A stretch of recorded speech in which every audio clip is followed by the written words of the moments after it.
सभी श्रोताओं का प्रेरणादायक कहानी में हार्दिक स्वागत, अभिनंदन। आज के इस वीडियो में आप सभी के सामने प्रस्तुत है एक प्रेरणादायक कहानी जिसका शीर्षक है मनुष्य की कीमत। बढ़ते हैं कहानी की तरफ। लोहे की दुकान में अपने पिता के साथ काम कर रहे एक बालक ने अचानक ही अपने पिता से पूछा, पिताजी, इस दुनिया में मनुष्य की क्या कीमत होती है? पिताजी एक छोटे से बच्चे से ऐसा गंभीर सवाल सुनकर हैरान रह गए। फिर वे बोले, बेटे, एक मनुष्य की कीमत आंकना बहुत मुश्किल है, वो तो अनमोल है। बालक, क्या सभी उतनी ही कीमती और महत्वपूर्ण हैं? पिताजी, हाँ बेटे। बालक कुछ समझा नहीं। उसने फिर सवाल किया, तो फिर इस दुनिया में कोई गरीब तो कोई अमीर क्यों है? किसी की कम रिस्पेक्ट तो किसी की ज़्यादा क्यों होती है? सवाल सुनकर पिताजी कुछ देर तक शांत रहे और फिर बालक से स्टोर रूम में पड़ा एक लोहे का राड लाने को कहा।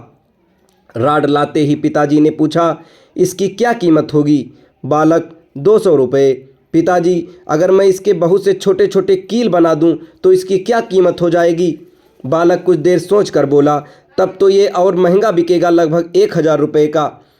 पिताजी, अगर मैं इस लोहे से घड़ी के बहुत सारे स्प्रिंग बना दूं तो? बालक कुछ देर गणना करता रहा और फिर एकदम से उत्साहित होकर बोला, तब तो इसकी कीमत बहुत ज़्यादा हो जाएगी। फिर पिताजी उसे समझाते हुए बोले, ठीक इसी तरह मनुष्य की कीमत इससे नहीं है कि अभी वो क्या है, बल्कि इसमें है कि वो अपने आप को क्या बना सकता है। बालक अपने पिता की बात समझ चुका था। दोस्तों, अक्सर हम अपनी सही कीमत आंकने में गलती कर देते हैं। हम अपनी वर्तमान के स्थिति को देखकर अपने आप को वैल्यूलेस समझने लगते हैं, लेकिन हमें हमेशा अथाह शक्ति होती है। हमारा जीवन हमेशा संभावनाओं से भरा होता है। हमारी जीवन में कई बार स्थितियां अच्छी नहीं होती, पर इससे हमारी वैल्यू कम नहीं होती।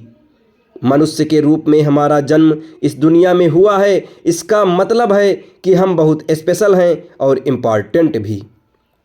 हमें हमेशा अपने आप को इम्प्रूव करते रहना चाहिए और अपनी सही कीमत प्राप्त करने की दिशा में हमेशा अग्रसर रहना चाहिए।